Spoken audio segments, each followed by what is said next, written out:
warahmatullahi wabarakatuh. Saya Pray dari Miskin Kata.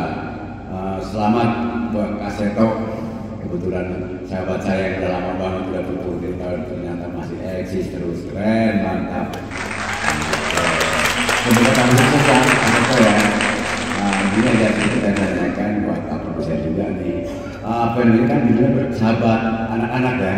Nah, sahabat anak-anak ini menceritakan tentang kisah orang tua dengan kebaikan dengan anak, atau walaupun kita jangan sampai kena spoiler ya, sejelasnya aja. Nyata bagaimana Kak Seto pertama ke Jakarta, bagaimana beliau tuh awalnya kan ternyata karena kekecewaan tidak lulus masuk kedokteran UI karena saudara kembarnya berhasil lolos, beliau tidak, jadi beliau lari ke Jakarta dan sempat sampai jadi gembel gitu loh, ikut memulung lah.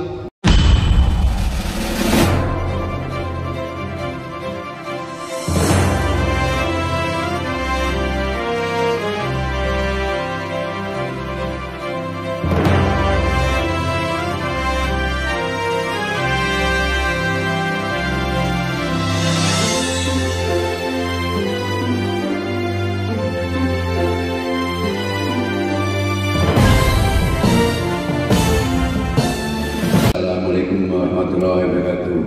Saya Pray dari Miskin Kata. Selamat buat Kak Seto. Kebetulan sahabat saya yang udah lama banget udah tutup, ternyata masih eksis terus. Keren, mantap. Semoga kamu sukses ya, Kak Seto ya. Ini ada kita tanyakan buat Pak Bisa juga nih. Ini kan judulnya bersahabat anak-anak ya. Nah, sahabat anak-anak ini menceritakan tentang kisah orang tua dengan kebaikan dengan anak, atau walaupun kita jangan sampai kena spoiler ya, sejelasnya aja. Tolong diterangkan bagaimana kisahnya, atau benar-benar memang suatu kisah nyata, atau bagaimana ceritanya. Nah, kita ke kisah nyatanya Kak Seto. Nah, terus ini agak sedikit tambahan ya, di luar dugaan ya kan, kita sangat mengiris banget gitu ya. Kejadian nyata bisa dilakukan juga bisa. Ini terjadi apa namanya suatu evakuasi anak. Sekarang lagi semangat kameramennya itu yang bisa dibawa umur sampai 15. Nah, harapan Kak Seto bagaimana langkah untuk lebih apa namanya lebih selektif untuk supaya tidak terjadi semarak seperti ini pelecehan anak-anak gitu loh. Itu aja. Terima kasih. Ya, assalamualaikum.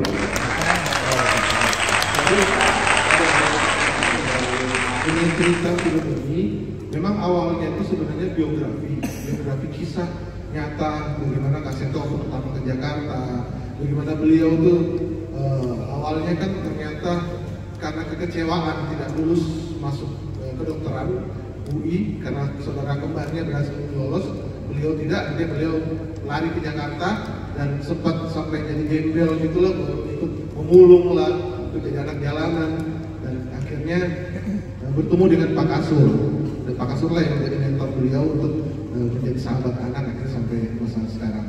Jadi kalau kita berpikir membuat film biografi, saya pikir mungkin biasa saja, sudah sering kan film biografi, dan mungkin akan sulit untuk nyampe ke anak-anak, takutnya kalau biografi karena jadi film dewasa. Jadi untuk membuat film ini menjadi film anak-anak, maka kita campurkan kisahnya dengan kisah Kak Seto masa kini, karena Kak Seto masih hidup. Itu bedanya dengan biografi kalau orang yang sudah meninggal. Karena Kak Seto masih hidup, maka kita buatlah biografinya alurnya maju mundur. Jadi antara Kak Seto yang asli, yang tua, dan juga Kak Seto yang masa lalu. Jadi ceritanya akan makin dinamis, ditambah dengan konflik empat anak ini. Empat anak ini punya konflik masing-masing. Misalnya Jos itu suka main game mulu, si Hadi itu dari keluarga bawah, pokoknya Lin ini keluarga yang atas tapi dia tertekan, ibunya itu sangat apa itu ingin menginginkan dia harus jadi artis besar gitu. Jadi pokoknya oh ya Hadi. Semua punya karakter masing-masing. Jadi film ini menjadi film anak-anak. Jadi bukan hanya biografi. Jadi kalau bagi saya bilang ini film anak dan keluarga yang di dalamnya ada biografi Kak Seto di dalam film ini. Gitu. Jadi bukan film biopik. Gitu. Jadi jelas Mas Bas bahwa ini bukan film biopik murni, mungkin bisa disebut semi biopik karena dikombin dengan masa kini. Seperti tokoh yang dimainkan oleh Lutesa bernama Dela, ini kan manusia tidak ada kan? Ya, ini fiksi. Fiksi tokoh Dela ini fiksi. Nah, untuk pertanyaan berikutnya nanti akan dijawab oleh Kak Seto sendiri karena saya tidak berwenang mengenai sebagai perlindungan anak. Mengenai ini ya. Perlindungan Saya anak. akan ulangi pertanyaan dari Mas Bas. Kak Seto, pertanyaan Mas Bas ini agak di luar film ya. Jadi kalau Kak Seto berkenan menjawab senang sekali, kalau enggak juga tidak menjadi Kan itu masalah. ada Dia berhubungan menanyakan dengan- adalah situasi masa kini terhadap pelecehan yang dialami oleh anak-anak. Ya enggak? Begitu? Iya Mas? betul, semaraknya sangat semarak. Ya, Jadi, belakangan malah sekali tapi setiap hari kita mendengar ada pelecehan justru dilakukan oleh orang yang seharusnya dihormati. Ya, sebagai guru misalnya ya.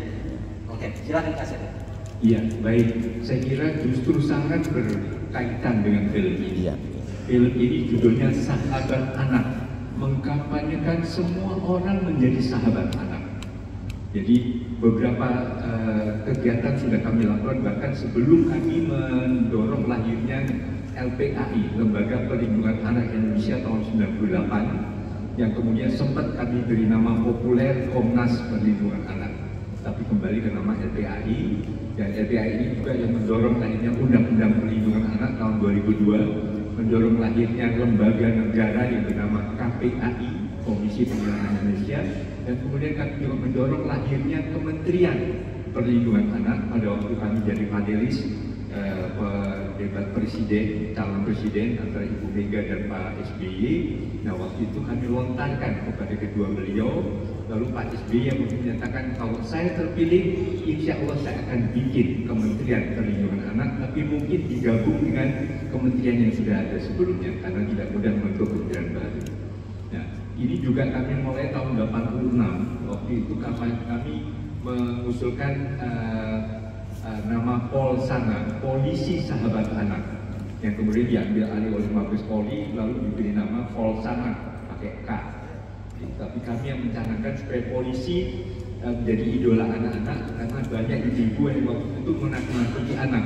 Awas kalau nggak nurut, kalau nakal saya panggil polisi, kamu nanti ditahan polisi. Jadi anak takut sama polisi. Dan kami membuat citra itu, justru polisi menjadi idola anak-anak, lalu kami menciptakan lagu Pak Polisi, Sahabat Anak, dan sebagainya. Nah, ini semua kampanye supaya apa? Karena dari mulai tadi mendidik dengan kekerasan sampai akhirnya mengeksploitasi anak, mendiskriminasi anak, dan berbagai pelanggaran hak-anak ini yang kemudian mendorong banyaknya kejahatan-kejahatan terhadap anak, termasuk kejahatan seksual. Jadi kampanye Sahabat Anak supaya semua betul-betul melindungi anak-anak Indonesia, dan ini juga dalam kampanye kami, maka di dalam film tadi juga dimasukkan pada waktu saya memimpin anggota pengurus LPAI, yang kemudian saat itu kami sudah ada di 28 provinsi dari 38 provinsi ada di Indonesia dan di 86 kabupaten kota. Jadi intinya LPAI adalah dari masyarakat. Anggota LPAI tidak digaji, bahkan keluar uang sendiri, tapi semua berdasarkan idealisme untuk bisa menjadi sahabat-sahabatnya anak-anak, termasuk anak-anak pokok apa, anak-anak yang anak jalanan, anak yang terpinggirkan dan sebagainya. Jadi sangat-sangat sesuai sekali. Kak Riza. Ya, Pak. Mas Pak. Siap, Prai. Ya, mantap. Matur Terus sami-sami. Tadi bahwa